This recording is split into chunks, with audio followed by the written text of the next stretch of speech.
Baiklah, di video kali ini saya akan melanjutkan video saya sebelumnya,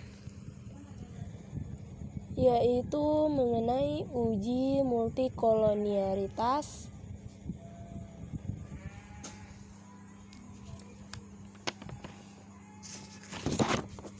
kemudian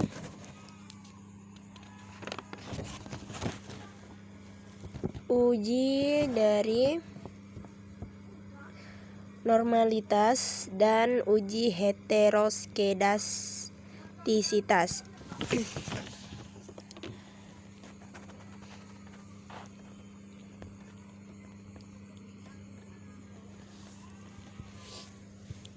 Baiklah, sebelum kita mengujinya, pertama kita akan mencari nilai residualnya dengan cara atau dengan menggunakan rumus Kolmogorov-Smirnov. Kolmogorov-Smirnov.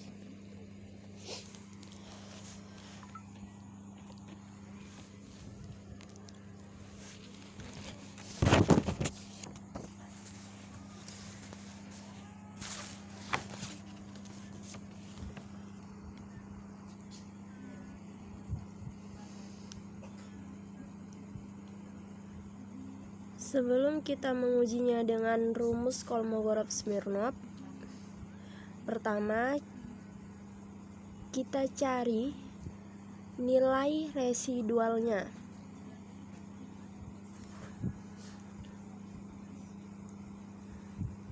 Yaitu dengan cara klik analyze, klik regression, klik linear. Kemudian akan muncul seperti ini.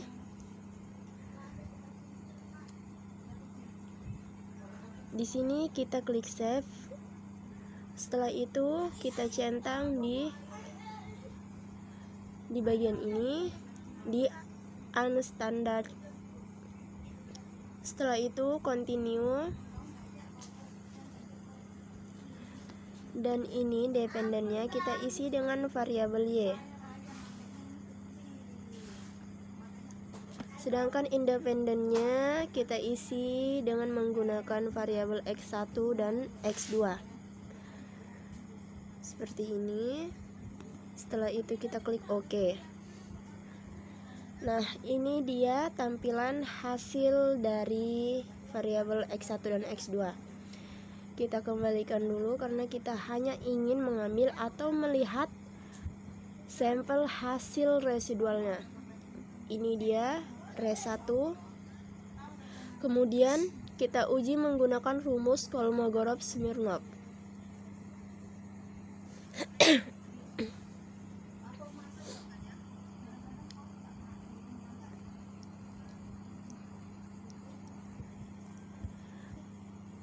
Yaitu dengan cara klik analyze, non-parametric test.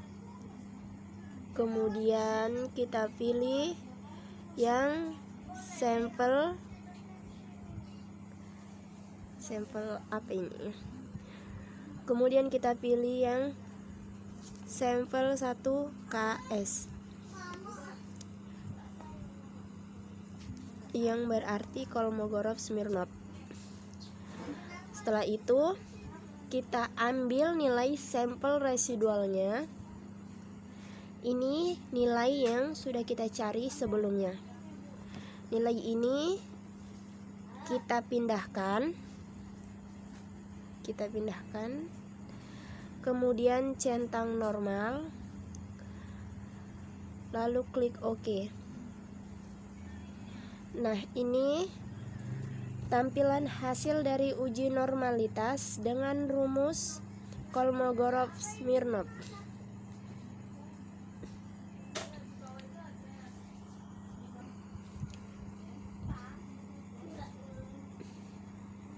Acuan kita melihat apakah data tersebut normal atau tidaknya. Kita lihat di asymmetric signifikan, yaitu harus lebih besar dari 0,05. Di sampel ini datanya lebih dari 0,05 karena di sini 0,20. Kita copy terlebih dahulu untuk mempermudah kita. Kita pindahkan ke Word seperti awal. Setelah itu kita simpulkan bahwa dari hasil uji normalitas menggunakan metode Kolmogorov-Smirnov didapatkan hasil signifikan dari uji normalitas sebesar 0,200,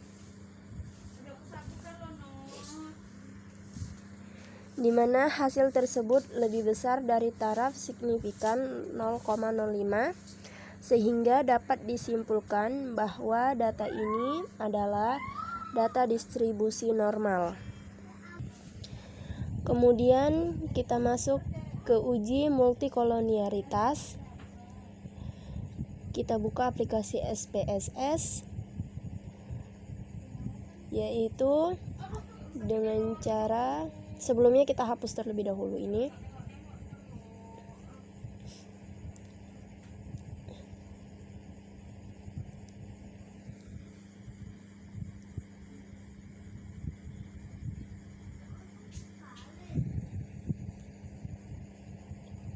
Untuk mencari hasil pengujian multikolonialitas,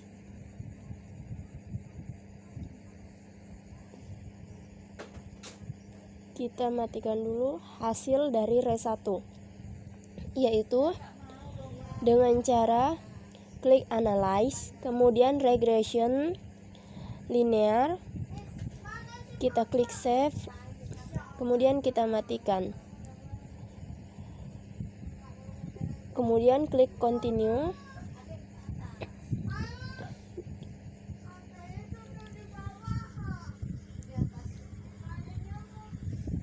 Kita centang, kemudian klik OK. Nah, klik OK. Sebentar, kita klik OK. Nah, ini tampilan hasil dari multikolonialitas. Kita lihat di bagian koefisien. Di bagian koefisien ini kita lihat pada tabel VIF, di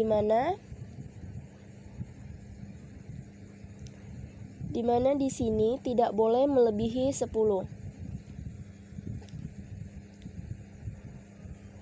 Kemudian kita copy terlebih dahulu ke Word untuk mempermudah kita melihat hasilnya sama seperti sebelum-sebelumnya. Kita copy terlebih dahulu.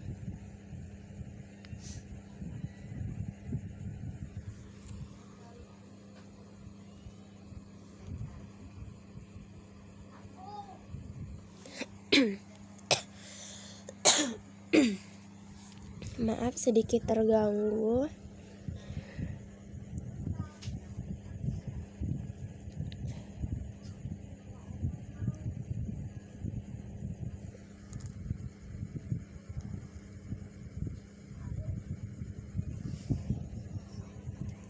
Nah, dari hasil perhitungan yang ada pada tabel uji multikolonialitas, variabel bebas menunjukkan bahwa nilai VIF sama dengan 1,2, di mana nilai tersebut lebih kecil dari 10, sehingga dapat disimpulkan bebas dari multikolonialitas.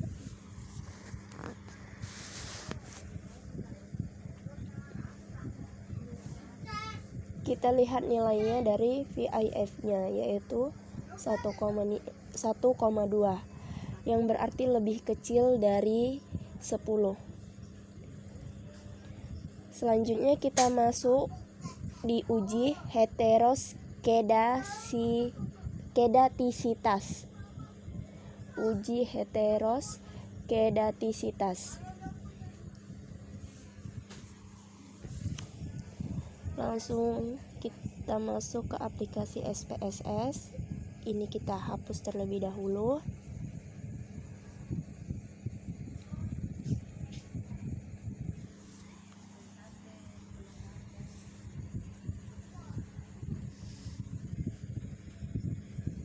Baiklah, di sini akan kita uji heteroskedastisitasnya, yaitu dengan cara klik transform, kemudian compute variable, kemudian di sini masukkan atau kita namai res2,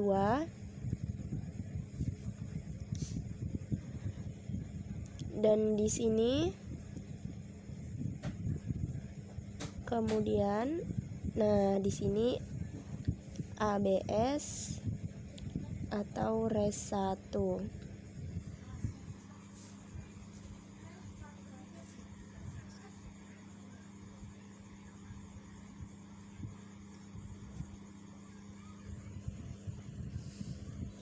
Kemudian klik OK.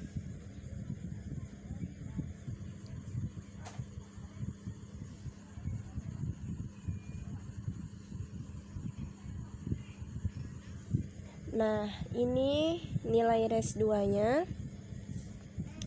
Setelah itu kita uji dengan cara atau dengan langkah, yaitu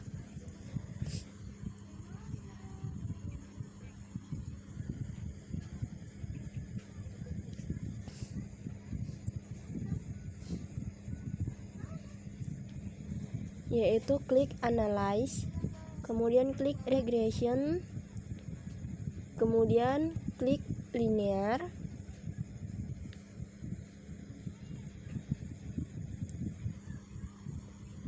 dependennya kita ubah menjadi res2,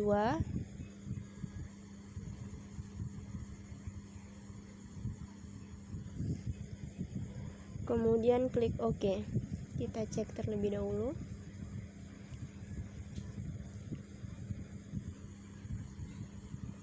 Nah, ini tampilan hasilnya. Kita lihat pada tabel koefisiennya. Kita lihat di tabel koefisien.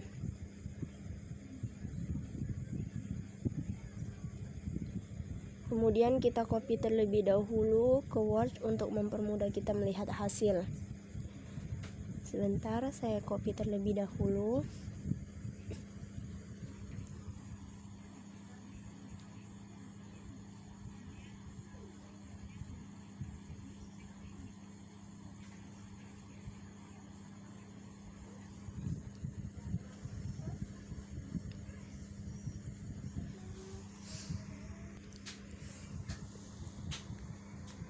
Kita tarik kesimpulan, yaitu dari hasil perhitungan yang ada pada tabel hasil uji heteroskedastisitas, variabel X1 menunjukkan bahwa nilai sig 0,06, di mana nilai tersebut lebih besar dari 0,05. Sedangkan di variabel X2 menunjukkan bahwa nilai sig 0,04, di mana nilai tersebut lebih kecil dari 0,05, sehingga bisa kita simpulkan bahwa variabel X1 tidak memiliki masalah heteroskedastisitas, sedangkan di variabel X2 memiliki masalah di heteroskedastisitas.